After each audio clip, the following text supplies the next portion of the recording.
We begin tonight with a segment about drugs that we call Drugs Fun, but Not Always. Drugs fun, but not always. Right now, the US is experiencing the most devastating drug crisis in its history. In fact, if you live in the Midwest, you're probably snorting opioids right now. Drug overdoses now claim more lives than car crashes, gun deaths, and the AIDS crisis did at its peak. But drug addiction has been a problem in this country for a long time. So why the sudden renewed urgency? Because now it's affecting white people. White people, especially Midwesterners, can't stop binging on opioids. In fact, opioids are one of the few things that Midwesterners will eat that's not covered in ranch dressing. The crisis has been fueled by a rise in fentanyl, a synthetic painkiller 30 to 50 times stronger than heroin.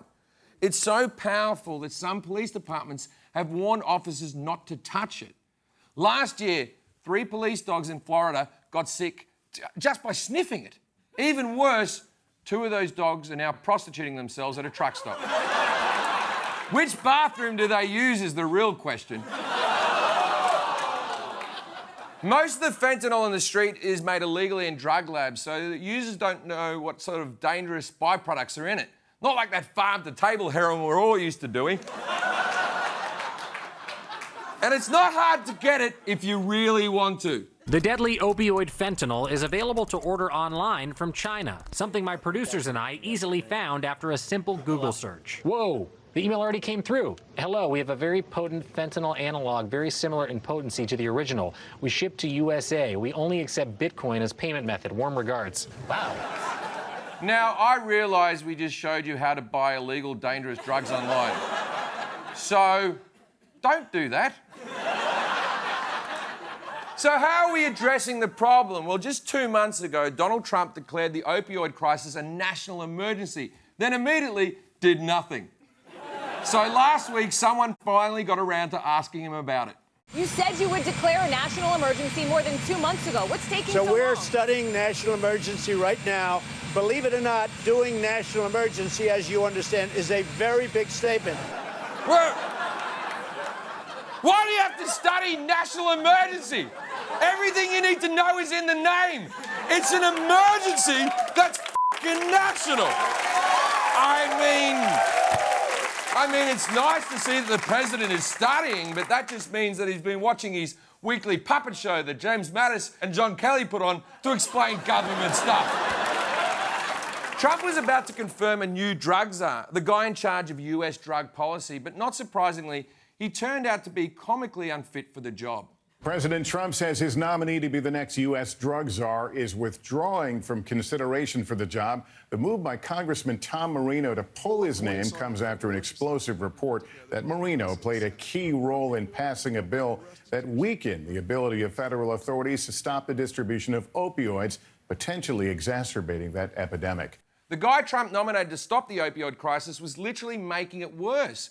Maybe Trump thought the crisis was that people weren't getting enough opioids? That doesn't bode well for the AIDS crisis. While the administration is dragging its feet, some states have found a potential solution in another drug, medical marijuana. A study in the prestigious Journal of the American Medical Association found that from 1999 to 2010, states that passed medical marijuana laws actually saw 25% fewer opioid-related deaths than expected had they not passed those laws. And it's not just overdoses. Doctors in medical marijuana states prescribe hundreds of fewer doses of antidepressants, seizure medications, anti-nausea medications, and 100 more doses of Planet Earth DVDs. That means that legal weed is a huge threat to pharmaceuticals, and Big Pharma is doing its best to shut it down. In Arizona, a company called Insys donated $500,000 to an anti-weed legalization group. That's a lot of money for a company that only has one product on the market, a pain relief spray made with the finest fentanyl. And they even made a how-to video for mums who aren't sure how to do opioids. You just take that thing that's 50 times more powerful than heroin and spray it directly into your fucking mouth. Heroin fresh. And this is a big part of why the opioid crisis has gotten so dire. Pharma companies need to turn a profit, and doctors have overprescribed opioids for years. The result is a country addicted to drugs that keep getting stronger and more dangerous.